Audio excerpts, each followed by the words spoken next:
যদি বলতে চাই, সর্বশেষে 61 হিজরিতে মুহররমের 10 তারিখে নির্মম ভাবে শাহাদাত বরণ করেছিলেন রাসূলের কলিজার টুকরা ইমাম হুসাইন রাদিয়াল্লাহু তাআলা আনহু। এই জন্যই দিনের দাম হয়ে গেল অনেক বেশি।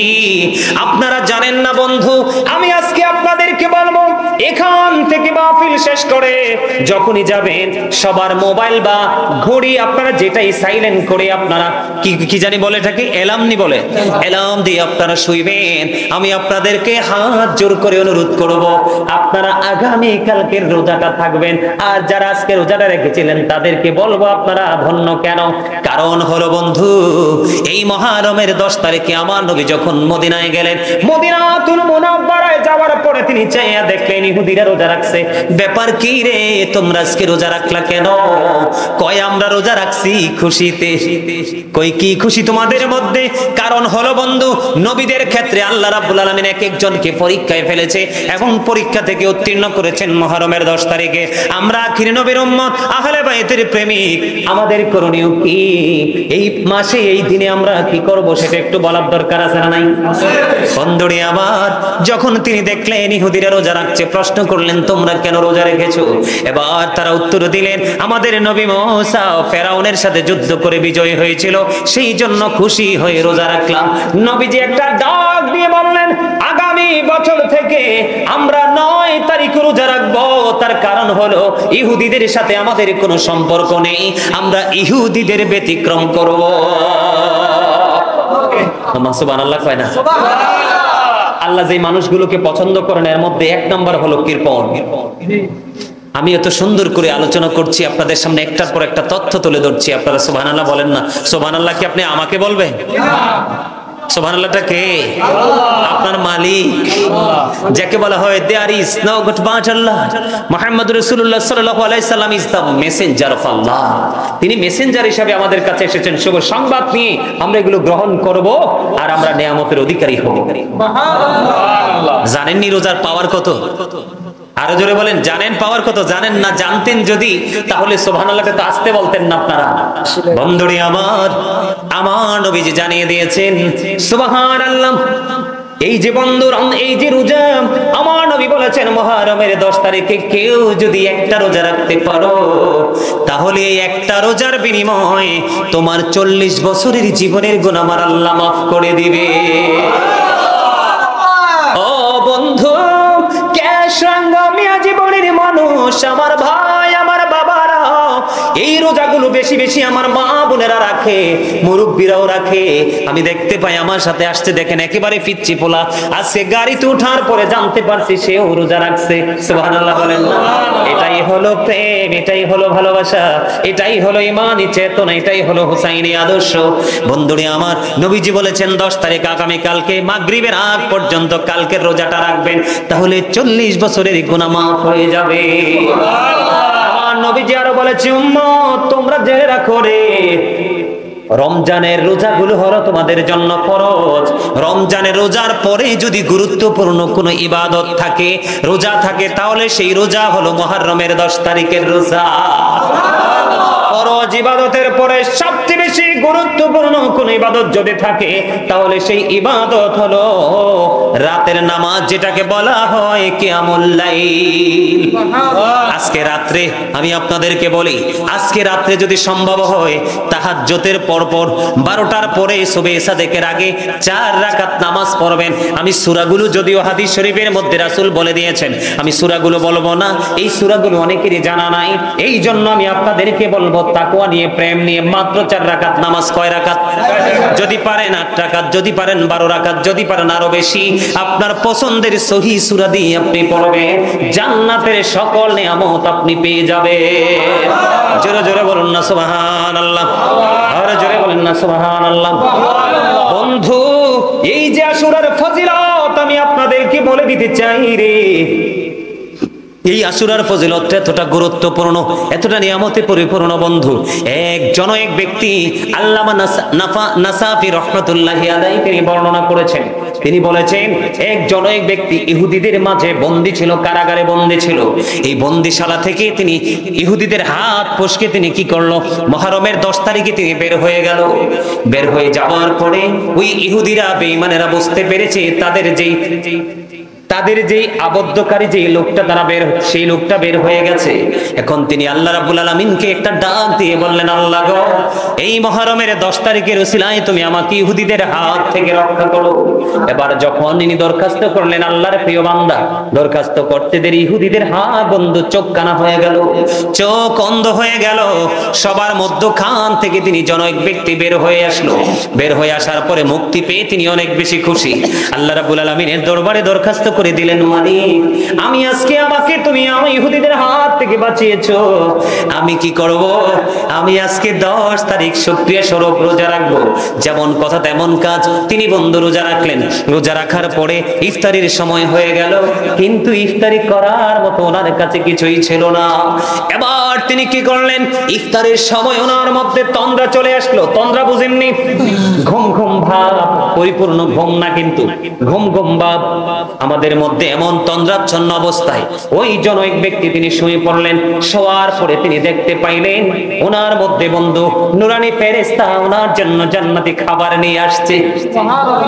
আর যারা কন্যা সুবহানাল্লাহ, নুরানি ফেরেশতা ওনার জন্য জান্নাতি খাবার নিয়ে আসছে। ইনি তন্দ্রাচ্ছন্ন অবস্থা, আমাদের মতো কিন্তু স্বাভাবিক না। ইনি তন্দ্রাচ্ছন্ন অবস্থায় ইফতারির সময় বন্ধু তিনি ইফতার করতে থাকলেন, খাইতে থাকলেন। খাইতে হঠাৎ করোনার তন্দ্রা বন্ধু ভেঙে গেল। তন্দ্রা ভাঙার পরে আবার তিনি দেখতে পাইলেন উনি সত্যি তিনি পরিতৃপ্ত। সুবহানাল্লাহ বলেন না? কিতাব প্রমাণ করেছেন ওই মুহররমের 10 তারিখের পরে ওই জনৈক ব্যক্তি 20 বছর পৃথিবীর বুকে জিন্দা ছিল। এই 20 বছরের মধ্যে আর জীবনে কোনোদিন ওনার পেটে খিদা লাগে নাই, কোনোদিন ওনার খাওয়ার প্রয়োজন হয় নাই। জোরে জোরে বলনা সুবহানাল্লাহ। এই জন্য হাদিস শরীফের মধ্যে এসেছে মুহররমের 10 তারিখে, তার মানে আগামী দিন, কোন মানুষ যদি রোজা রাখে, একজন রোজাদারকে যদি মুহররমের 10 তারিখে কেউ যদি ইফতার করাতে পারে, আমার রাসূল জানিয়ে দিয়েছেন সমস্ত গোটা পৃথিবীর মুমিনকে, মুসলমানকে ইফতার করানোর সওয়াব তার আমলনামায় দিয়ে দেওয়া হবে। এত বেশি ফজিলত, এত বেশি বরকত। বন্ধু, এখানে শুধু ক্ষান্ত নয়, নবীজি আরো জানিয়ে দিয়েছেন তোমাদের মাঝে যদি কোনো অসুস্থ মানুষ থাকে তার একটু সেবা করো। মুহররমের 10 তারিখে কেউ যদি একটা অসুস্থ ব্যক্তিকে সেবা করে, একটু আদর দেয়, ভালোবাসে রে, সমস্ত পৃথিবীর উম্মতে মুহাম্মদী মুমিন মুমিনাকে, অসুস্থ মানুষকে সেবার সওয়াব তার আমলনামায় দিয়ে দিবে। আপনারা কেউ যদি বন্ধু এই মুহররমের 10 তারিখে একজন মানুষকে যদি পেট ভরে খাইয়ে দিতে পারে, গোটা পৃথিবীর মুমিন মুসলমানকে খাওয়ানোর সওয়াব আপনার আমলনামায় দেওয়া হবে। জোরে জোরে বলুন সুবহানাল্লাহ। আর এই মুহররমের 10 তারিখে কেউ যদি বাড়ির আশেপাশে কোনো ইতিম থাকে, অসহায় মানুষ থাকে, তার মাথায় যদি এইভাবে হাত বুলিয়ে দিতে পারো গো, আমার নবীজি বন্ধু জানিয়ে দিয়েছে ওই ইতিমের মাথায় যতগুলো চুল রয়েছে ওই চুলের সম পরিমাণ সওয়াব তার আমলনামায় দেওয়া হবে। জোরে জোরে বলেন না সুবহানাল্লাহ। আমলগুলো আমাদের করার দরকার আছে না নাই? আরো জোরে বলেন, করার দরকার আছে না নাই? আজকে যে আমার মা যিনি আজকের এই জান্নাতের বাগান সাজিয়েছে, ইমাম হুসাইন আহলে বাইতকে স্মরণ করে আজকে শহাদায়ে কারবালা স্মরণে আজকের এই জান্নাতের বাগান সাজিয়েছে, ওনার এটা দান কিনা বলেন?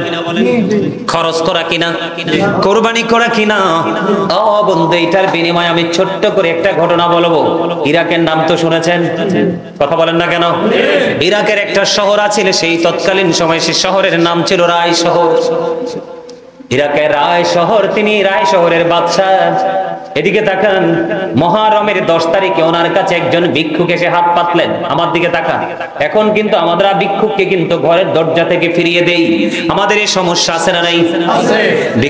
ভিক্ষুক যখন হাত পাতলো, ইরাকের রায় শহরের বাদশা ভিক্ষুকে ভিক্ষা দিলেন না।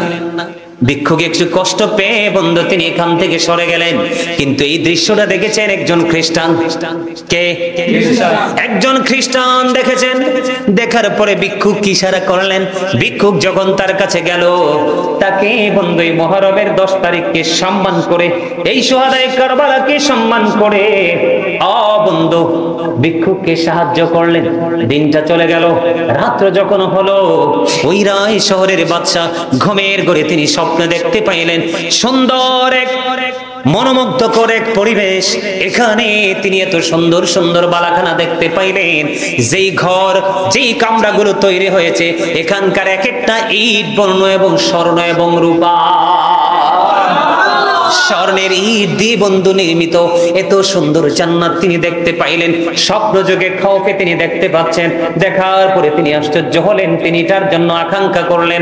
আকাঙ্ক্ষা করতে দেরি ওনাকে সঙ্গে সঙ্গে জানিয়ে দেওয়া হলো, এই যে জান্নাত তুমি দেখতে পাও, এই জান্নাতটা বরাদ্দ ছিল তোমার জন্য। কার জন্য? জান্নাতটা বরাদ্দ ছিল তোমার জন্য, কিন্তু তোমার কপাল পড়েছে এই জান্নাতটা তোমার থেকে কেড়ে নিয়েছে খ্রিস্টান। এবার তিনি আশ্চর্য হয়ে গেলেন।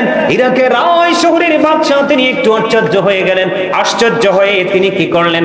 রাত্রি পার হওয়ার চিন্তা তিনি করলেন। রাত্রি যখন পার হলো, ওনার ব্যাগের মধ্যে 1 লক্ষ দিরহাম তিনি হাতে নিলেন। 1 লক্ষ দিরহামই খ্রিস্টানের বাড়ি চলে গেল। খ্রিস্টানের বাড়ি চলে যাওয়ার পরে বলল, তুমি গতকালকে যেই পুরস্কার তুমি পেয়েছো, তার মানে জান্নাত বরাদ্দ পেয়েছো, আমি তোমাকে 1 লক্ষ দিরহাম তোমাকে পুরস্কার দিব। তুমি আমাকে ওই জান্নাতটা উপহার দিয়ে দাও, তুমি আমার কাছে এটা বিক্রি করে দাও। জোরে জোরে কন্যা সুবহানাল্লাহ। একবার বলেন আল্লাহু আকবার। খবরটা কি অত্যন্ত প্রেমময় কিনা? কথা বলে না? অত্যন্ত মজার কিনা? এবার কি করলো বন্ধু? তিনি বললেন 1 লক্ষ দিরহাম তোমাকে তার বিনিময়ে দিব, তুমি আমাকে সেইটা আমাকে রিটার্ন করে দাও, আমাকে দিয়ে দাও। এবার ওই খ্রিস্টান বলে, চোরের আই শহরের বাদশা, তুমি মনে করেছো তুমি শুধু চালাক? বাদশা, সেই স্বপ্ন তো শুধু তুমি দেখোনি, আমিও তো সেই স্বপ্ন দেখেছি। কত রজনীতে ঘুমের ঘুরে জান্নাত আমিও দেখেছি। আমি যদি একজন খ্রিস্টান এই মুহররমের 10 তারিখকে সম্মান করে আমি ভিক্ষুককে সাহায্য করেছি, সাহায্য প্রার্থী যিনি তাকে আমি দিয়ে দিয়েছি, সেই খুশি হয়ে চলে গেছে, আমার আল্লাহ রাজি হয়ে গেছে। ওরে বাদশা তুমি শোনো, আমি 1 লক্ষ দিরহামের বিনিময়ে জান্নাত বিক্রি করা তো দূরের কথা, আমি একটা চৌকাঠও তোমার কাছে বিক্রি করব না। তুমি শুনে যাও, আমি মধুর কালিমা পড়ে মুসলমান হয়ে গেলাম। এটা কি আশুরার ফজিলত কিনা? এটা আমাদের গর্ব করার জায়গা কিনা? আজকে কি আমাদের কি গর্বের জায়গা আছে? নাই তো, নাই নাই। দেখেন এই মুহররম আসছে, খবর নাই। পহেলা বৈশাখ আসলে যুবক যুবতীদের বেহায়াপনার শেষ থাকে না। বটতলিতে গিয়ে পান্তা ইলিশের জন্য পাগল হয়ে যায়, ঠিক কিনা বলেন? শুভ নববর্ষ জানুয়ারি যখন আসে, তখন অনেক ধরনের স্যাক্রিফাইস করা হয় রাষ্ট্রীয়ভাবে, কিন্তু আমরা মুসলমান, many people is মুসলিম, ঠিক কিনা বলেন? আমাদের দেশে কি ম্যাক্সিমামই মুসলমান না? কথা কয় না। কিন্তু এই মুসলমানের দেশে মুহররম মাস আসছে, কিন্তু আমাদের খবর আছে? কথা বলেন না কেন? কিন্তু এই মুহররম মাসের খবর নাই, কিন্তু আমাদের এটা বেশি খবর রাখা উচিত, ঠিক কিনা বলেন? আরো জোরে। খ্রিস্টানরা শুধু এটা নয়, মুহররমের 10 তারিখে আরো প্রেমের গল্প বন্ধু আমি আপনাদেরকে বলে দিতে চাই বন্ধু। ইমাম হুসাইনকে যখন শহীদ করা হলো, ওনার দেহ থেকে যখন মাথাটা আলাদা করা হলো, ইয়াজিদের কাছ থেকে পুরস্কারের জন্য ইয়াজিদ বাহিনী যখন রওনা দিল, পথের মধ্যে বন্ধু সন্ধ্যা হয়ে গেল। সন্ধ্যা যখন হয়ে গেল, ইয়াজিদ বাহিনী একটা তাঁবু টানিয়েছিল। তাঁবু টানিয়ে এখানে তারা বন্ধু অবস্থান করবে। পাশেই ছিল একটা খ্রিস্টানের গির্জা। খ্রিস্টানের গির্জার মধ্যে একজন খ্রিস্টান ছিল। খ্রিস্টান ডাক দিয়ে বলল, তোমরা কি নিয়ে যাচ্ছ? কই আহলে বাইতের অন্যতম সদস্য ইমাম হুসাইনের মাথাটা। এবার ইমাম হুসাইনের কথা যখন জানতে পারলো, ওই খ্রিস্টান প্রাদ্রের অন্তরে বন্ধু মায়া লাগলো। আরে কত বড় নিষ্ঠুর মানুষ! বন্ধু, কাল হাসরের দিন তার উপায় থাকবে না। কই আমি একটা রাতের জন্য ইমাম হুসাইনের পবিত্র মাথাটা আমাকে একটু দিবা, আমি মাথাটা একটা রাতের জন্য দিবা, আমি বিনিময়ে তোমাদেরকে দিব 10,000 দিরহাম। জোরে কন্যা নাউজুবিল্লাহ। একবার বলেন আল্লাহু আকবার, এবার বলেন সুবহানাল্লাহ। ওই খ্রিস্টানের জন্য বন্ধু প্রেমময় খবর। দেখেন, ইয়াজিদ কিন্তু হিন্দু ছিল না, খ্রিস্টান ছিল না, বৌদ্ধ ছিল না। ইয়াজিদ ছিল মুসলমান, তবে মুনাফিক মার্কা মুসলমান। যার অন্তরে ছিল কি? তার অন্তরে ছিল একটা, মুখে ছিল আর একটা। এখন কি আর আমরা ইয়াজিদকে মুনাফিক বলি না বেঈমান বলি? কথা বল না কেন? ইয়াজিদ বেঈমান হয়ে গেছে। ও বন্ধু, যারা যেই কাজটা যাদেরকে ভালোবাসা ফরজ, তাদের সাথে বেয়াদবি করা কুফরি। এমন বেয়াদবি করেছে, তাদেরকে চিরদিনের জন্য নিশ্চিহ্ন করে দেওয়ার চেষ্টা করেছে, শহীদ করে দিয়েছে। আসলে তো ইমাম হুসাইনের মরণ হয়নি, মূলত মরণ হয়েছে ইয়াজিদের। ঠিক কিনা বলেন? কতলে হুসাইন আসল মে মুরগি ইয়াজিদ হে, ইসলাম জিন্দা হোতা হে হর কারবালা কি বাত। ইয়াজিদের একটা নাম আছে পৃথিবীতে? নাই। কিন্তু ইমাম হুসাইন অসংখ্য পাবেন নাম। কথা বলে না কেন? ইমাম হাসান অসংখ্য পাবেন নাম। এটা কি তাদের সম্মান না, মর্যাদা না? ইয়াজিদের নাম, যারা ইয়াজিদের প্রশংসা করে, ইয়াজিদ পক্ষে কথা বলে, তারাও কিন্তু ইয়াজিদ নাম রাখে। কথা বল না, ঠিক না? ঠিক। এবার বন্ধু কি করলো? ইয়াজিদ বাহিনী দেখেন কত লোভী ছিল তারা। 10,000 দিরহামের বিনিময়ে দিয়ে দিলেন ইমাম হুসাইনের মাথা। ইমাম হুসাইন রাদিয়াল্লাহু তাআলা আনহুর মাথা মোবারক যখন নিয়ে যাওয়ার পরে খ্রিস্টান বন্ধু উঁচু জায়গার মধ্যে রাখলো। রাখার পরে সুগন্ধিযুক্ত পানি দিয়ে সুন্দর করে ধৌত করলেন। ধৌত করে উপরে রেখে বন্ধু সারাটা রাত ইমাম হুসাইন রাদিয়াল্লাহু তাআলা আনহুর চেহারাটার দিকে তাকাইয়া শুধু কান্দে বন্ধু, শুধু কান্দে রে। পরের দিন বন্ধু খ্রিস্টান ওই ইয়াজিদ বাহিনীর কাছে ওই পবিত্র মাথা যখন হস্তান্তর করবে, ওই খ্রিস্টান বললেন, আমি দেখতে পাইলাম সারাটা রাত একটা নূর, সাদা দবদবে নুরানি একটা পাখি যেন সারাটা রাত ইমাম হুসাইনের মাথার চারপাশে শুধু তাওয়াফ করেছি। তাহলে খ্রিস্টানদের যে আহলে বাইতের প্রতি প্রেম রয়েছে, সেই প্রেমটাও কিন্তু এখনকার নামদারি মুনাফিক মার্কা মুসলমানের সিনায় নেই। ঠিক না? ঠিক। অথচ রাসূল বলেছেন ইমাম হাসান হুসাইন দুই ভাই হলো জান্নাতি যুবকদের সরদার। এটা অস্বীকার করার কোনো সুযোগ নাই। তাহলে আমরা কি করব? যার যার সাধ্য অনুযায়ী আমরা দান করব, কোরআন তেলাওয়াত করব, নফল নামাজ পড়ব, জিকির আজকার করব, বেশি বেশি করে দুরূদ পড়ব। আমার নবীজি জানিয়ে দিয়েছেন, কেউ যদি নবীজিকে ভালোবেসে প্রতিদিন 1000 বার দুরূদ পড়তে পারে, সে জান্নাত না দেখা পর্যন্ত তার মরণ হবে না। আমরা বেশি বেশি করে দুরূদ পড়ব, এই দিনকে স্মরণ করব। কারণ এই পৃথিবীতে শুধু যে আমি এই কথাগুলো বলেছি এগুলো নয়, আমরা যোগে যোগে দেখেছি বিভিন্ন নবী রাসূলদেরকে আল্লাহ রাব্বুল আলামিন পরীক্ষা করেছেন এবং পরীক্ষা থেকে তাদেরকে উত্তীর্ণ করেছেন, বিজয়ী বলে ঘোষণা করেছেন, নিয়ামত দিয়েছেন এই মুহররমের 10 তারিখে। ঠিক না? ঠিক। আরো জোরে বলেন। এই যে ইমাম হুসাইনের শাহাদাত, কারবালার মর্মান্তিক যে অধ্যায়, সেই অধ্যায় থেকে আপনারা সারা জীবন আলোচনা শুনেছেন, আমি সেদিকে যাই না। তবে আমি আপনাদেরকে আলোচনাটা শেষ করবো এইভাবে। আপনার সর্বশেষ যে আলোচনাটা হলো ইয়াজিদের সাথে মূলত যুদ্ধটা হলো কেন, এটা কিন্তু এখনকার মানুষ বুঝতে চায় না। দেখবেন কারবালার মাস আসলে অনেক মানুষ কিন্তু ইয়াজিদের প্রশংসা করে কি করে না? ইয়াজিদের নাম বলার আগে হযরত ইয়াজিদ কয়, নাউজুবিল্লাহ বলেন না? আবার ইয়াজিদের প্রশংসা করে উনি নাকি কোরআনে হাফেজ ছিল, 100 রাকাত নাকি নফল নামাজ পড়তো।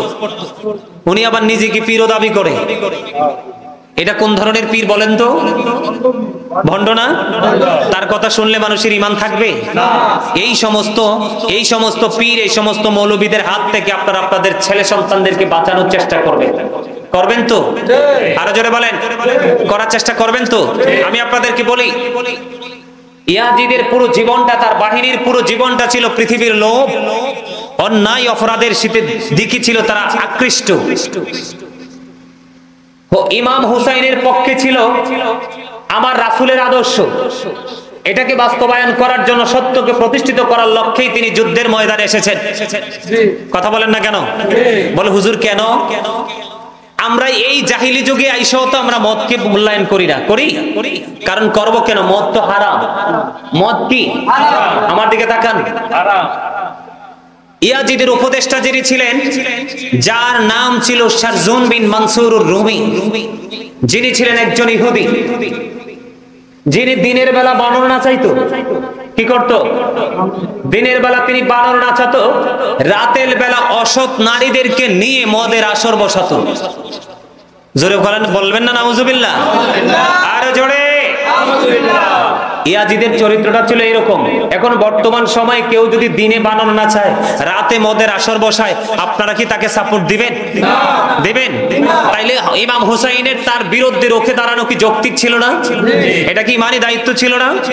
এখন আমরা ইয়াজিদকে বয়কট করা, ইয়াজিদ বাহিনীকে বয়কট করা, ইমাম হুসাইনকে ভালোবাসা, এটা আমাদের ইমানি দায়িত্ব। কথা বলেন না কেন? আমি আপনাদেরকে বলে দিতে চাই, 61 হিজরিতে কারবালা হয়েছে। ইয়াজিদ মাত্র পৃথিবীতে ইমাম হুসাইনের শহীদের পরে 2 বছর 8 মাস, মতান্তরে 3 বছর 8 মাস পৃথিবীতে বেঁচে ছিলেন। তিনি কিন্তু পৃথিবীতে বেশি দিন বেঁচে থাকতে পারেননি। ইনি মনে করেছিলেন ইমাম হুসাইনকে শহীদ করার পরে ইনি বিশাল রাজত্ব কায়েম করবে, কিন্তু আল্লাহ সেই সুযোগ তাকে দেয় নাই। আল্লাহ রাব্বুল আলামিন তাকে পৃথিবী থেকে নিশ্চিহ্ন করে দিয়েছেন। ইমাম হুসাইনের শহীদের পরে ইয়াজিদ একটা রাত, একটা দিন, একটা মুহূর্ত তিনি শান্তিতে থাকতে পারে নাই। আমি আপনাদেরকে বলি, ইয়াজিদ এই ইমাম হুসাইনকে 61 হিজরিতে শহীদ করেছেন। মুহররমের 10 তারিখে শহীদ করার পর ওনার সঙ্গী 72 জন সঙ্গীকে সহ শাহাদাত বরণ করিয়েছেন। করানোর পরে 63 হিজরিতে আপনার মসজিদে নববীর মতো পবিত্র জায়গায়, 63 হিজরিতে জিলহজের চাঁদে এই ইয়াজিদ মসজিদে নববীর মতো পবিত্র জায়গা, যেটা মদিনার হেরেমের মধ্যে, যেটাকে আমরা জান্নাত বলে জানি, ওই মদিনার মসজিদে নববীর মধ্যে তারা ঘোড়া রাস্তা বল বানিয়েছিল।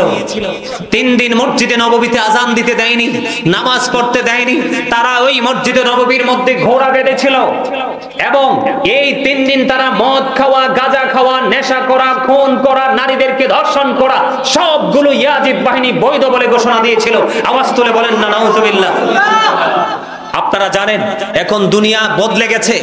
এই মসজিদে নববীর মধ্যে 1 রাকাত নামাজ পড়লে 50,000 রাকাতের সওয়াব। সেই মসজিদে নববীর মতো পবিত্র জায়গাকে তারা নোংরা করে দিয়েছে। আপনারা বলেন সেই ইয়াজিদের বিরুদ্ধে কি কথা বলার দরকার আছে না? আছে। এই জন্য আমি সব সময় বলি, ইয়াজিদ ইজ ক্যারেক্টারলেস। ইয়াজিদ হলো চরিত্রহীন। ঠিক কিনা বলেন?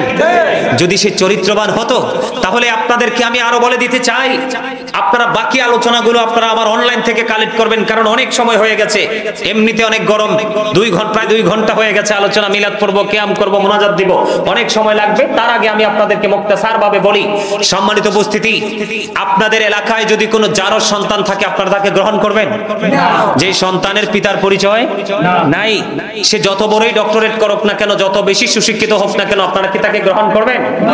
বন্ধুরে আমার, ইয়াজিদ এবং তার বাহিনী এতটা নিকৃষ্ট ছিল, তাদের লালসার শিকার হয়েছে মদিনার পবিত্র আমার মা বোনেরা। বন্ধু, কিতাব খুলে নজর দিয়ে দেখলাম, বন্ধু, কলিজা ছিঁড়ে যায়, কলিজা ফেটে যায় রে। ইয়াজিদ বাহিনী ওই 63 হিজরিতে জিলহজের চাঁদে এমন তাণ্ডব চালিয়েছিল, 1000-এরও বেশি মা বোনেরা ইয়াজিদ বাহিনীর তাণ্ডবে অবৈধ সন্তান প্রসব করেছিল। আরে আরো জোরে কন্যা নাউজুবিল্লাহ। আপনারা কি এটার পক্ষে? না, এত মানুষ নাউজুবিল্লাহ তো আসতে কেন? শুধু তাই নয়, মদিনায় বন্ধু 700 সাহাবীকে অতর্কিতভাবে হত্যা করেছিল। 10,000-এরও বেশি মদিনার সাধারণ মানুষ, নাগরিককে হত্যা করেছিল। বন্ধু, মদ খাওয়া বৈধ বলে ঘোষণা দিয়েছিল, জিনা করা বৈধ বলে ঘোষণা দিয়েছিল, মসজিদে নববীর মধ্যে আজান দেওয়া, নামাজ পড়া কোনো কিছু করতে দেয়নি। বন্ধু, তারাই তাণ্ডব চালিয়েছিল। এই জন্য ইমাম হুসাইন বন্ধু ইয়াজিদ বাহিনীর সাথে, ইয়াজিদ বাহিনীর সংখ্যা ছিল অনেক বেশি। ইমাম হুসাইন মাত্র 72 জন সঙ্গী নিয়ে যুদ্ধ করেছে, শুধু সত্যকে প্রতিষ্ঠিত করার জন্য। তার কলিজার টুকরা নানা আপনার আমার প্রাণের নবীর আদর্শকে বাস্তব জীবনে বাস্তবায়ন করে এটা যুগে যুগে যুগে যুগে মুসলমানের অন্তরে চেতনা তৈরি করবে। ঠিক কিনা বলা? আপনারা জানেন না তো, ইমাম হুসাইন যখন শহীদ হয়ে গিয়েছিল, বাইতুল মুকাদ্দাসের ঝুলন্ত পাথর থেকে তাজা রক্ত প্রবাহিত হয়েছিল। আল্লাহু আকবার বলবেন না? কারবালার মর্মান্তিক অধ্যায় অত্যন্ত ভয়ঙ্কর, যেটা শুনলে সহ্য করা যায়। তবে আমি আপনাদেরকে সর্বশেষ বলবো, আমরা যদি আমরা জিনার দিকে লিপ্ত হই, অপরাধীকে প্রশ্রয় দেই, অন্যায়কারীকে প্রশ্রয় দেই, অসভ্য মানুষকে প্রশ্রয় দেই, আমরা যদি সব ধরনের সামাজিক অপকর্মকে যদি আমরা প্রশ্রয় দেই, তাহলে আমরা ইয়াজিদি বাহিনীর অন্তর্ভুক্ত হয়ে যাব। কথা বলেন না কেন? আর যদি আমরা এই অপরাধগুলোর বিরুদ্ধে প্রতিরোধ গড়ে তুলি, আমরা প্রতিরোধ গড়ে তুলতে পারবো না, সেই ক্ষমতা নাই, আমরা মন থেকেও যদি ঘৃণা করি, তাহলে আমরা হুসাইনি কাফেলার অন্তর্ভুক্ত হয়ে যাব। ঠিক না ঠিক? তবে হুজুর, অনেকেই বলে আমাদেরকে বিভিন্ন দেশ থেকে, বাংলাদেশের বিভিন্ন জেলা থেকে, যে হুজুর আমি অনেক চেষ্টা করি কিন্তু ভালো হওয়ার, মনটাকে মাইন্ডটাকে চেঞ্জ করার কিন্তু পারি না হুজুর, এটার কারণটা কি? এটার কারণ হলো আল্লাহ রাসূল আমাদেরকে একটা শিক্ষা দিয়েছেন, সেটা হলো নামাজ। কি সূরা আনকাবুতের মধ্যে বলেছেন আল্লাহ রাব্বুল আলামিন, ইন্নাস সালাতা তানহা আনিল ফাহশাই ওয়াল মুনকার, নামাজ মানুষকে খারাপ কাজ থেকে বাঁচিয়ে রাখে। ঠিক না ঠিক? সকল অন্যায় থেকে যদি আপনি বেঁচে থাকতে চান, সর্বপ্রথম রাসূল এবং রাসূলের পরিবারকে ভালোবাসুন, এবং তার পাশাপাশি আপনি নতুন কোন বিদে ভরে গেছে। কেন ভরে গেছে? আমরা ইসলামের আদর্শ থেকে দূরে সরে এসেছি এই জন্য। ঠিক না ঠিক? Islam is not only a religion but also complete code of life. আপনি পরিপূর্ণ এবং পূর্ণাঙ্গ জীবন গঠন করতে হলে তাহলে আপনাকে ইসলামের রঙে রঙিন হতে হবে। ঠিক কিনা বলেন? কেননা ইন্না দীনা ইনদাল্লাহিল ইসলাম, ইসলাম হলো আল্লাহর মনোনীত ধর্ম। আরে জোরে বলেন ঠিক না ঠিক? আরে জোরে, আরে জোরে। তাহলে আমরা তার পাশাপাশি এই জায়গাটাকে আমরা ক্লিয়ার করতে হলে আমরা যেতে হবে সরাসরি মদিনায়, কারণ আল্লাহ পর্যন্ত পৌঁছার স্টেশন হলো মদিনা। ঠিক কিনা বলেন? আমরা সেখান পর্যন্ত যেতে পারলে আমরা কিন্তু সাকসেস হয়ে যাব। ঠিক কিনা বলেন? মনে রাখতে হবে, আল্লাহ the first pillar is the Lord of world, রব্বুল আলামিন। মুহাম্মদ সাল্লাল্লাহু আলাইহি ওয়াসাল্লাম is the blessing for the world, রাহমাতাল লিল আলামিন। একজন হলো রব্বুল আলামিন, তিনি হলেন স্রষ্টা, আর উনি ওনার প্রিয় হাবিবকে বানিয়েছেন রাহমাতাল লিল আলামিন। আমি সব সময় বুকে হাত দিয়ে বলি, I am very successful person. তার কারণ হলো আল্লাহর শ্রেষ্ঠ হাবিবের উম্মত হতে পেরেছি, এটাই হলো আমার সবচেয়ে বড় সার্টিফিকেট। আমি আপনাদেরকে বলি, রাসূলের আহলে বাইত, সাহাবায়ে কেরাম, ওই সমস্ত ঊর্ধ্বতন যারা আমাদের সম্মানী ব্যক্তি আছে, ধীরে ধীরে তাদের কারণে আমরা ইসলামটা এস পর্যন্ত পেয়েছি। ওই সমস্ত আল্লাহর প্রিয় বান্দাদেরকে নিয়ে যদি কেউ কটূক্তি করে, বাজে মন্তব্য করে, আমরা তাদের বিরুদ্ধে কি করব? রুখে দাঁড়াবো। তাদের বিরুদ্ধে আমরা প্রতিরোধ গড়ে তুলবো। আমরা ঘরে চুপ করে বসে থাকবো? কারণ ইমাম হুসাইনের আদর্শ হলো প্রতিরোধ গড়ে তোলো। অন্যায় করে কাপুরুষের মতো জনম জনম বাঁচার চাইতে বীর পুরুষের মতো কিছুক্ষণ বেঁচে মরে যাও। ঠিক কিনা বলেন? আর জোরে, আরেকটু মহাব্বতে। আমার কথা আপনারা বুঝতে পারছেন? আমার কথা বুঝে আসছে? 5 ওয়াক্ত নামাজ পড়ুন। বিশেষ করে সর্বোপরি একটা কথা আপনাদেরকে বলি, বাবা মার সাথে একটু ভালো আচরণ করবেন। কি করবেন? এই বাবা মার সাথে, এখনকার বাবা মারা কিন্তু ছেলেরা বড় হয়ে যাওয়ার পর অসহায় হয়ে যায়। কথা বলেন না কেন? এক বাবার 5টা ছেলে অফিসার। কয়টা? 5টা ছেলে অফিসার এবং ভালো ভালো পদে আছে, কিন্তু বাবা মা বৃদ্ধাশ্রমে। আপনারা বলেন, এই সন্তানের কি জীবনে কোনো সফলতা আসবে? আরো জোরে। এই সন্তানের জীবনে কোনো সফলতা আসবে? হ্যাঁ? মহরমের গজল গাইতে কইতেছে। আপনারা কি মহরমের গজল শুনবেন? পছন্দ করেন? আরো জোরে। মনে রাখেন, আমি আমার আলোচনাটা শেষ করি। সন্তানকে, আমার দিকে তাকান, সন্তানকে যদি মানুষের মতো মানুষ করতে চান, প্রত্যেকটা সেক্টরে যদি সন্তানকে সুশিক্ষিত করে বসিয়ে দিতে চান, তাহলে আপনি সন্তানকে পৃথিবীর শিক্ষা দেওয়ার আগে একটা শিক্ষা দিতে হবে। সেই শিক্ষাটা সম্পর্কে আমার রাসূল বলেছেন, আদিবু আওলাদাকুম আলা সালাসি হিসানিন হুব্বি নবীকুম ওয়া হুব্বি আহলে বাইতিহি ওয়া আলা কিরাআতিল কুরআন। দেখেন, আমি আহলে বাইত নিয়ে বলেছি, কিন্তু এই হাদিসেও কিন্তু আহলে বাইতের কথা আসছে। রাসূল সর্বপ্রথম বলেছেন, তোমরা তোমাদের সন্তানদেরকে 3টি বিষয় শিক্ষা দাও। কয়টি বিষয়? আরো জোরে।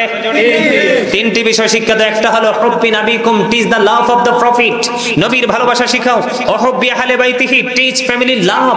এরপরে বলেছেন, তোমরা তোমাদের সন্তানদেরকে কোরআন তেলাওয়াত শিখাও। Learn to recite the holy Quran. তোমরা তোমাদের সন্তানদেরকে কোরআন তেলাওয়াত শিখাও। জোরে জোরে বলেন না সুবহানাল্লাহ। আজকে সন্তান নবীর প্রেম শিখাইছে? না। আহলে বাইতের প্রেম শিখাইছে? না। কোরআন তেলাওয়াত শিখাইছেন? যাও শিখাইছেন লড়র ফড়র। ঠিক না বেঠি? আগে প্রত্যেক দিন সকালে আমরা কোরআন, বিশেষ করে আমরা যদি সকালে কোরআন শরীফ না পড়তাম মা পিটাইতো দইরা। আর এখনকার মারা তো ছেলে হইলে কয় আলালের ঘরে দুলা লাইছে, আর মেয়ে যদি হয় কয় আসমানি গজব আইছে। কথা কন না কেন? আর আমার নবী বলতেছে যেই বাবা মার দুইটা কন্যা সন্তান তার জন্য দুইটা জান্নাত বরাদ্দ। যিনি হাদিস বর্ণনাকারী রাবী তিনি বলেছেন আমি নবীকে একটার কথা বলিনি, যদি একটা কন্যা সন্তানের কথা বলতাম তাহলে একটা কন্যা সন্তানের বাবা মাকে নবীজি জান্নাতি বলে ঘোষণা দিত। আপনার 1 ডজন পোলা হইলেও জান্নাতের খবর নাই যদি মানুষ না বানাইতে পারে। কথা বলেন না কেন? এই যুগে কিন্তু ছেলেদের চাইতে মেয়েরা এগিয়ে। কথা বলেন না কেন? পড়াশোনার ক্ষেত্রে মেয়েরা মনোযোগী, চাকরি করার ক্ষেত্রে মেয়েরা অনেক বেশি আগ্রহী। কথা বলেন, পিতা মাতার দায়িত্ব নেওয়ার ক্ষেত্রে মেয়েরা অনেক বেশি আগ্রহী।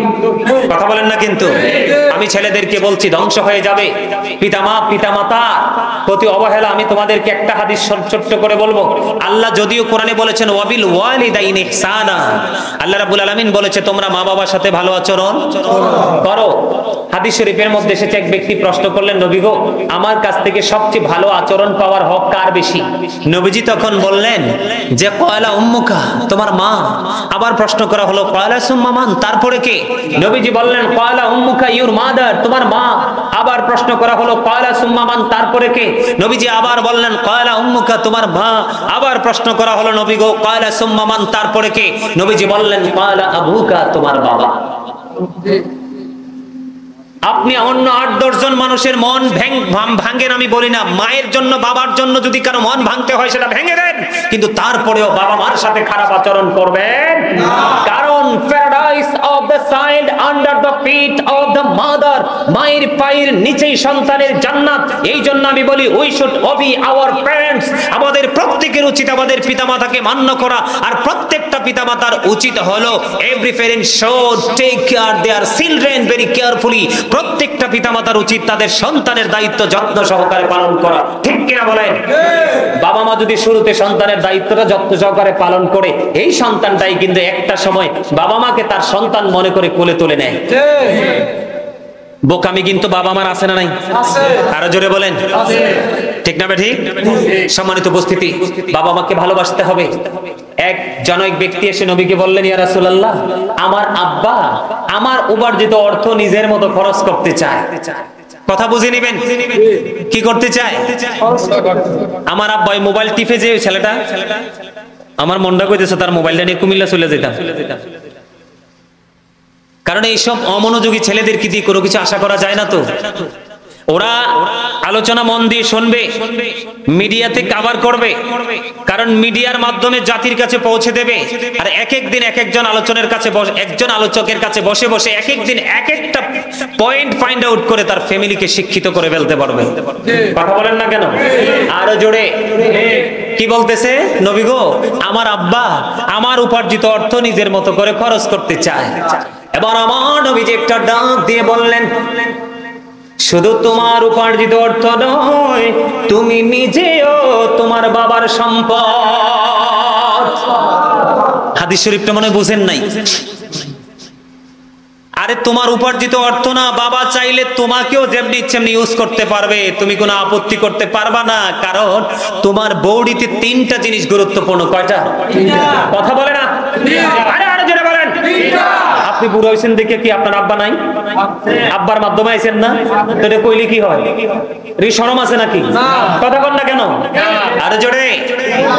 এই জন্য আমি বলি আমার মা নাই, আমার বাবা নাই, দয়াল রে দয়াল, আমার কি মা ডাকার স্বাদ নাই রে, আমার কি বাবা ডাকার স্বাদ নাই রে।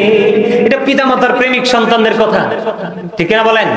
আর আমাদের প্রিয় একজন মানুষ চলে গেছে, তোফাজ্জল হোসেন ভৈরবী, ওনার মুখে প্রায় সময় শুনতাম, মা বাবার কথা মতো যেজন চলে না, আল্লাহ নবীজির দয়া তারা পাবে না। মা বাবার কথা মতো যেজন চলে না, আল্লাহ নবীজির দয়া তারা পাবে না। বলতো কিনা? এগুলো তো কোরআন হাদিসের সাথে মিল রেখেই লেখক লিখেছে। বুঝেন না আমার কথা? তার মানে আপনিও আপনার বাবার সম্পদ, বাবা যেমনি চাই এমনি আপনাকে ব্যবহার করতে পারবে, আপনি আপত্তি করতে পারবেন না। তবে আমি যদি বলি পৃথিবীর কোন পিতামাতা চায় না তার সন্তান একটু কষ্ট পাক, পুরো কষ্টটাই তার নিজের জন্য সে ভাগ করে নেয়। কথা বলেন না কেন? কারণ আমিও বাবা হয়েছি, আমারও ছোট্ট ছোট্ট দুইটা মেয়ে আছে। কথা কি বুঝতে পারছেন? আমার বাবুগুলোর চেহারা দেখলে আমি যখন দেখি মন খারাপ। আমার কি লাগে না? ভালো। আমার ক্ষেত্রেও কিন্তু আমার বাবা মা এমনই ছিল। আপনাদেরকে আমি একটু অবাক হইলো সত্য, আমি আপনাদেরকে বলি, আমি অনেক বড় হয়েছি, গোটা পৃথিবীতে গাজী সুলাইমান হিসাবে একটা পরিচিতি আছে, আছে না নাই? আছে না নাই? কিন্তু আমি যে ইমামতি করি, মাহফিল থেকে হাদিয়া যেখান থেকে পাই, বিশ্বাস করবেন কিনা জানি না, অবিশ্বাস্য হলেও সত্য, আমি হাদিয়াগুলো নিয়ে আগে আমার মার কাছে দেই। আমার পার্সোনাল ফান্ড আমি এখনো তৈরি করিনি, আমি আমার মায়ের কাছে দেই। প্রয়োজন হলে মা থেকে খুঁজে খুঁজে নিয়ে খরচ করি। আমি সেই ছেলে। কথা কি বুঝে আসছে? বাবা মাকে ভালোবাসতে শিখুন। বাবা মাকে ভালোবাসা ফরজ, তাদেরকে কষ্ট দেওয়া হারাম। ডাক দিলে পাখির মতো দৌড়ে যাবেন বাবার কাছে, মায়ের কাছে। বউ যদি আপনি মায়ের কাছে যাইলে যদি বউ আপত্তি করে, বউকে তালাক দিয়ে দিবেন। নবীজি বলেছে, নবীজির কাছে এক ব্যক্তি গিয়ে প্রশ্ন করলেন, নবী গো, আমার ওয়াইফ তো আমার মায়ের সাথে মিলমিশ হয় না, আমি এই ক্ষেত্রে কি করব? নবীজি বলছে, তুমি বউকে তালাক দিয়ে দাও, তারপরে মায়ের কলিজায় আঘাত দিতে পারবা। কি মনে করেছেন? যেই সন্তানটা বাবার অবাধ্য, সেই সন্তানটা আল্লাহ জানিয়েছে আল্লাহর অবাধ্য। এটা যতই নামাজ পড়ুক, দান করুক, আল্লাহর দরবারে কবুল হবে না। আমি যেটা বলতে চেয়েছিলাম, একটা মানুষের বডিতে তিনটা জিনিস গুরুত্বপূর্ণ। কয়টা? আরো জোরে বলেন, কয়টা? একটা হলো তার হাড়। কি? মেরুদণ্ড এবং হাড়। এই হাড়গুলো তৈরি হয় বাবা থেকে। কি থেকে? আরেকটা গুরুত্বপূর্ণ হলো, দেখেন আল্লাহ রাব্বুল আলামিন মানুষকে কত ডিজাইনেবল করে সৃষ্টি করেছে। আপনারা তো অচিন দেশে ঘুমিয়ে আছেন, আসল জগতের খবর তো কিছুই রাখেন না। আগে আল্লাহ হাড়, এই যে হাড় আছে না নাই? হাড়ের উপর দিয়ে আল্লাহ রাব্বুল আলামিন চামড়াটাকে সুন্দর করে ম্যাচিং করে দিয়েছে, ম্যাচ করে দিয়েছে। চামড়া এবং হাড়ের মধ্য দিয়ে রগ ঢুকিয়ে দিয়েছে। ঠিক কিনা বলেন? মানুষের বাঁচার জন্য যেটা সবচেয়ে বড় গুরুত্বপূর্ণ, সেটা হলো ব্লাড। ব্লাড শূন্য হলে কিন্তু মানুষ বাঁচে না। আরে যারা বলেন মানুষ বাঁচে না। এই যে দেখছেন, এই যে দেখেন, চোখের দিকে তাকায় দেখেন, বাবা মার ওয়াজ করছি একটু, আমি তো বাবা মার যে ইমোশনাল ওয়াজ করি নাই। দেখেন আমার চাচার চোখ দিয়ে পানি পড়তেছে। এটা হলো প্রকৃত সন্তান। বাবা মার কথা মনে হইলে যার চোখ দিয়ে পানি আসে, ওই বাবা মারও কপাল ভালো, আবার এই সন্তানেরও কপাল ভালো। কারণ বাবা কবর থেকে আল্লাহর কাছে দরখাস্ত করে দিবে, আর সন্তান বাবার জন্য দরখাস্ত করে দিবে, মায়ের জন্য দরখাস্ত করে দিবে। আমার নবী বলে দিয়েছেন, পৃথিবীতে সবচেয়ে দ্রুত গতিতে দোয়া কবুল হয় সন্তানের পক্ষ থেকে বাবা মার জন্য, আর বাবা মার পক্ষ থেকে সন্তানের জন্য। এটা এত দ্রুত পৌঁছে, একটা তীর মারলে তীরটা গন্তব্যে যাওয়ার আগে আগে বাবা মার দোয়া সন্তানের জন্য, সন্তানের জন্য বাবা মার জন্য কবুল হয়ে যায়। জোরে বলেন না সুবহানাল্লাহ। আরে আরো জোরে বলেন সুবহানাল্লাহ। হাড়, এটা বাবা থেকে। হাড়ের উপরে বসিয়ে দিলেন গোস্ত, এই গোস্ত তৈরি হয় মা থেকে। আর গোস্তের মধ্য দিয়ে আপনার ব্লাড আছে না নাই? আরো জোরে বলেন। তৈরি হয় এটাও মা থেকে। কোথায় যাবেন মাকে ছেড়ে? মা পৃথিবীতে চোখের পানি যত বেশি ফালাবে, তত বেশি জাহান্নাম আপনার জন্য তীব্র থেকে তীব্রতর হবে। নাউযুবিল্লাহ বলেন না। আরো জোরে। আসলে আমার ভিতরে জ্বালা শুরু হয়ে গেছে। বর্তমান সমাজের বেশিরভাগ ছেলেরা, এর মধ্যে শিক্ষিত ছেলেরা বেশি মা বাবাকে কাঁদায়। সমাজের ভ্যান চালক, কলা ব্যাপারী, আদা ব্যাপারী, পেঁয়াজ ব্যাপারী, রসুন ব্যাপারী, মৌসুমী ফল বিক্রেতা মাকে কাঁদায় না। কাদায় হলো যেই সন্তানগুলোকে কুলিপিটে করে মানুষের মতো মানুষ করার লক্ষ্যে তাদের পিছনে সারা জীবনের অর্থ জীবনকে ব্যয় করে বুড়ো হয়ে গেছে, ওই ছেলে দ্বারা, ওই ছেলের বউ দ্বারা বেশি নির্যাতিত হয়। কথা বলেন না কেন? আমি কি ভুল বলেছি? আমি আপনাদের শিক্ষার জন্য বলছি। আমার দিকে তাকান, হাদিস শরীফটা অনেক লম্বা, আমি একটা অংশ আপনাদেরকে শোনাই। বুখারী এবং মুসলিম শরীফের মধ্যে হাদিসটা। জুরিজ নামে এক ব্যক্তি খুব বেশি পাগল ছিল বাবা মা। আল্লাহর এত বেশি পাগল ছিল, সে মানে গণজামায়াতে ইবাদত করতে পছন্দ করত না, গণজামায়াতে ইবাদত করতে পছন্দ, দেখবেন অধিক বেশি আল্লাহওয়ালা লোক কিন্তু একা একা ইবাদত করে। এটা কিন্তু আরেকটা ধারা, যারা আধ্যাত্মিক সাধনা করে তারা কিন্তু দেখবেন সহজে জামাতে খুঁজে পাবেন না, একা একা চলে যায়। আরো জোরে বলেন ঠিক কিনা বলেন। শয়নি স্বপনি শুধু মা তোমার কথা মনে হয়, বলেন শয়নি স্বপনি শুধু মা তোমার কথা মনে হয়, কতদিন দেখি না তোমার, ভুলে কি গেছো আমায়, ভুলে কি গেছো আমায়, আমার ভুবন জুড়ে শুধু দুঃখ জ্বালা, কে আর পরাবে আমায় সুখের সীমালা, আমার ভুবন জুড়ে শুধু দুঃখ জ্বালা, কে আর পরাবে আমায় সুখের সীমালা, কপালে কে দিবে আর কাজলের টিপ, তুমি জেনে ধরায়, শয়নি স্বপনে শুধু মা তোমার কথা মনে হয়। মারহাবা বলেন না। আমি আসলে আজকে গজল গাইতে আসি না, আজকে জ্বালা হৃদয়ে ইমাম হুসাইনের কথা যখন স্মরণ হয়, তার প্রতি যে নির্মমতা নিষ্ঠুরতার কথা মনে হয়, মনের অজান্তেই চোখের পানি চলে আসে। কেমন করে যে ইতিহাস তৈরি করেছে সেটা কোনো মুসলমান তো কোনো বেঈমানের পক্ষেও সম্ভব, ঠিক না? ঠিক। আরো জোরে। সম্মানিত উপস্থিতি, আপনারা গুরুত্ব সহকারে একটা জিনিস খেয়াল করুন, যুগে যুগে মেয়ে আসবে পৃথিবীতে মা হবে, যুগে যুগে বাবা আসবে, ছেলে আসবে পৃথিবীতে বাবা হবে। এটা আমার আল্লাহ জানতেন, এটা আমার নবীজি থাকা অবস্থায় কোরআনের মধ্যে বাবা মার নামটা, বাবা মার মর্যাদাটা ঢুকিয়ে দিয়েছে। তাহলে তাদের সম্মানটা কি অসম্ভব সম্মান না? অবর্ণনীয় একটা সম্মানের জায়গা না? তাদেরকে অসম্মাননা করার অধিকার আমাদেরকে কে দিয়েছে? আমি ছোট্ট করে আলোচনাটা শেষ করে দিচ্ছি। জুরিস সে ইবাদত করত, নির্জন এক জায়গায় গিয়ে মাটি দিয়ে একটা হুজরা বানাইছে, হুজরার মধ্যে তিনি বসে বসে ইবাদত করত। তো একদিন তিনি নামাজরত অবস্থায় নামাজের নিয়ত বেঁধে ফেলেছে। কথাটা খেয়াল করবেন, নামাজের নিয়ত বেঁধে ফেলেছে, নামাজের নিয়ত বেঁধে ফেলেছে। এই মুহূর্তে মা গেছে, যাই মা ডাকতেছে, বাবা আমি মা এসেছি, তোমার সাথে দেখা করব। জুরিস তো নামাজের নিয়ত বেঁধে ফেলেছে। জুরিস বলতেছে, আল্লাহ গো, আমি তো নামাজের নিয়ত করে ফেলেছি, আমি কি মার সাথে দেখা করব নাকি নামাজ পড়বো? সর্বশেষ সিদ্ধান্ত নিল যে আমি নামাজটা শেষ করি, পরে মার সাথে দেখা করব। তো নামাজ শেষ করলো, আমার নামাজ শেষ করে চাইয়া দেখে মা নাই, মা চলে গেল। আজকের দিন চলে গেল, দ্বিতীয় দিন যখন আবার আসলো, ঠিক সেম ঘটনা। নামাজরত অবস্থায় ছেলেকে ডাকলো, ছেলে নামাজ শেষ করে বাইরে দেখে মা নাই। তৃতীয় দিন ঠিক সেম ঘটনা। তৃতীয় দিন ছেলেকে যখন ডাকলো, ছেলেটা নামাজই পড়লো, নামাজ শেষ করার পরে বাইরে আসলো, বাইরে এসে দেখে আজকে আর মা নাই। একদিন, দুই দিন, তিন দিন, ছেলে কিন্তু নামাজ পড়ে, খেয়াল করবেন ছেলে কি করে। হযরত জুরিস বুখারী এবং মুসলিম শরীফের মধ্যে এসেছে হাদিস, সে কিন্তু নামাজ পড়তেছে, সে কিন্তু অন্য কাজ করে না। তৃতীয় দিন যখন দেখা হলো না, মাকে মা ডাক দিয়ে বলল, আল্লাহ একে একে 3 দিন আসলাম, আমার ছেলের সাথে দেখা করতে দেখা হলো না, তাকে বেশ্যা মহিলার মুখ না দেখাইয়া মরণ দিও। দেখেন তৎকালীন সময়ে এক বেশ্যা মহিলা বসবাস করত। এতদিন কিন্তু হযরত জুরিদকে নিয়ে তার কোনো ভাবনা ছিল না, কিন্তু যেদিন মা দোয়া করে বদদোয়া করে দিল, সেদিনই কিন্তু মহিলা পাগল হয়ে গেল। তো মহিলা পেটের মধ্যে সন্তান আসছে, তার কিন্তু স্বামী নাই।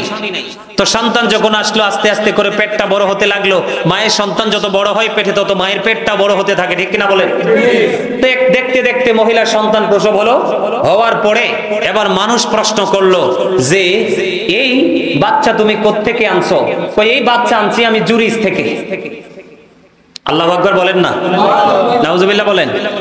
অথচ সরল মনা জুরিস কিছুই জানে না। বন্ধুরি আমার, দেখবেন সমাজে চোর চুরি করলে মানুষের কোনো টেনশন থাকে না, কিন্তু মসজিদে ইমাম সাহেব বা ভালো মানুষ যদি ছোট্ট একটা অন্যায় করে, দেখবেন কি রিয়াকশন হয়। ঠিক তেমনটি হয়েছিল জুরিজের ক্ষেত্রে। হযরত জুরিজ সমস্ত মানুষগুলো একত্রিত হয়ে গেল। এবার বন্ধু কি করলো, এসে হযরত জুরিজের হুজরাটা ভেঙে ফেললো। জুরিজকে মারতে মারতে টেনে হেসড়ে হুজরা থেকে বের করে দিল। জুরিজ ডাইকা ডাইকা বলে, কি রে, কেন প্রহার করো? এবার জুরিজ একটা ওই লোকগুলো ডাক দিয়ে বলে, তোমাকে প্রহার করার কারণ হলো তুমি বেশ্যা মহিলার সাথে অবৈধ সম্পর্ক করে তুমি ব্যভিচার করেছো। নাউজুবিল্লাহ। অথচ জুরিজ কিন্তু সেটা জানেও না, অপরাধও করে নাই। সাদা দিলে কাদা লাগছেনি, সমস্ত সুন্দর পোশাকে কলঙ্ক লাগছেনি, কথা কয় না। জুরিজের পাওয়ার আসেনি? আরে আছে তো। জুরিজ একটা ডাক দিয়ে বলল যে বাচ্চাটা হয়েছে এটা কোথায়, আমার কাছে নিয়ে এসো। বাচ্চা নিয়ে আসলো। জুরিজ এবার বলল, আমাকে একটা ঘটি পানি দাও, একটু ওযু বানাই। জুরিজ একটা ঘটি পানি দেওয়ার পর ওযু বানাইলো। ওযু বানানোর পরে তিনি নামাজ পড়লো। নামাজ পড়ার পরে ডাক দিলেন, বাচ্চাটাকে আমার কাছে নিয়ে আসো। বাচ্চাটাকে যখন তার কাছে নিয়ে আসলো, বাচ্চার পেটটার উপর জুরিজ হাত রেখে যখন বলল, বাবু তুমি বলো না তোমার বাবা কে। ওই ছোট্ট মাসুম বাচ্চার জবান খুলে গেল, ধীরে চালাও সুরি সীমারারি গলা,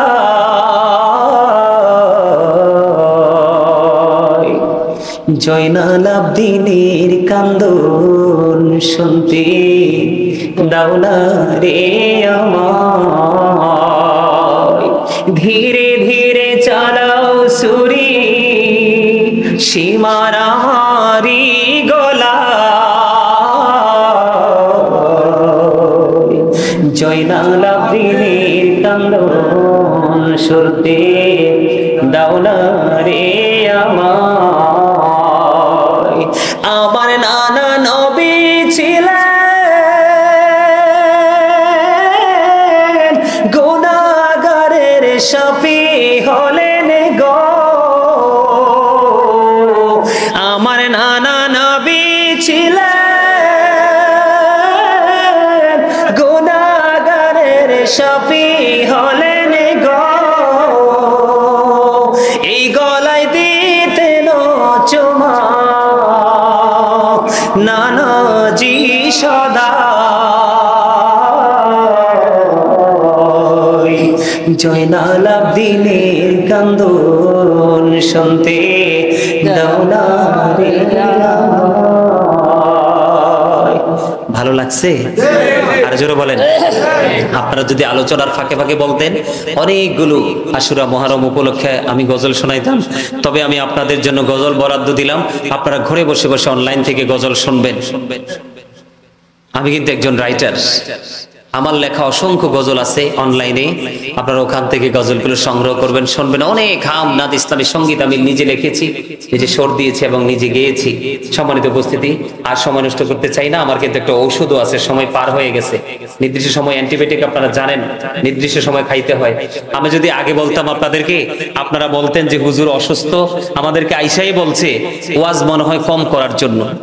এই যে আপনাদেরকে দেখাতে পারবো না, আমার এই বাম পাশের উপরের মাড়িতে কিন্তু পুরোটাই লাসা লাগানো, দাঁতে ব্যথা, দাঁত কেটে মেডিসিন দিয়ে পুরো লাসা লাগিয়ে দিয়েছে ডাক্তার। এত কথা বলার কিন্তু কথা না, আমি কিন্তু এটার তোয়াক্কা করিনি। আমি কিন্তু সত্যিকার অর্থে মানসিকভাবে শারীরিকভাবে একটু অসুস্থ।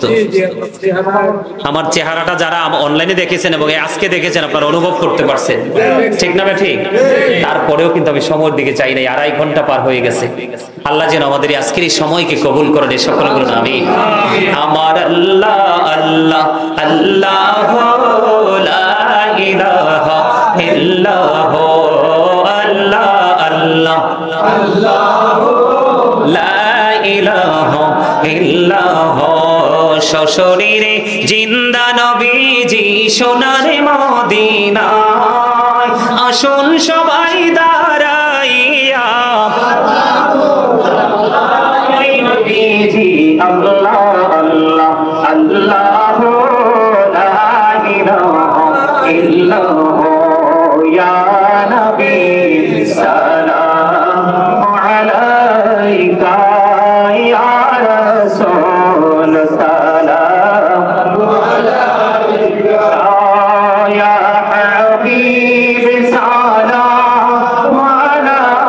আলাইকা সালাওয়াতুল্লাহ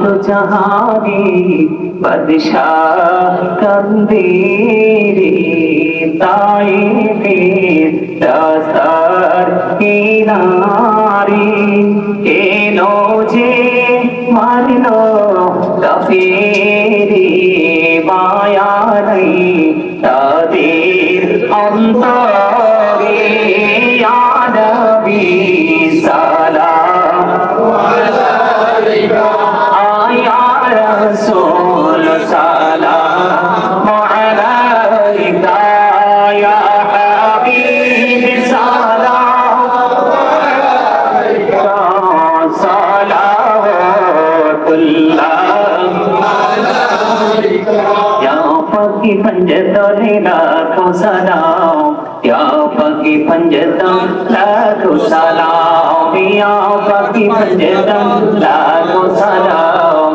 या फकी पंजतम लाखों सलाम करबलार कुर्बानी স্মরণ করো প্রাণ ভরে সকলে নামাজ পড়ো কারবালার কুরবানি স্মরণ করো প্রাণ ভরে সকলে নামাজ পড়ো ইয়া হুসাইন শাহ হুসাইন লাখো সালাম ইয়া হুসাইন শাহ হুসাইন লাখো সালাম মুস্তাফা জানি রহমত পেলা লাখো সালাম মুশম্মহি বজমি হাজারত পেলা লাখো সালাম মুশম্মহি বজমি হাজারত পেলা শহীদে কারবালা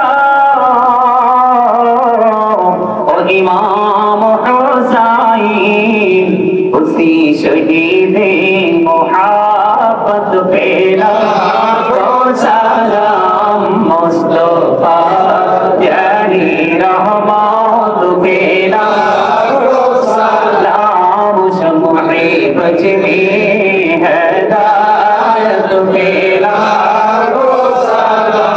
بلغ العلا بكماله كشف الدجى بجماله حسنت جميع خصاله صلى عليه وآله صلى الله على محمد صلى الله عليه صلى الله محمد صلى الله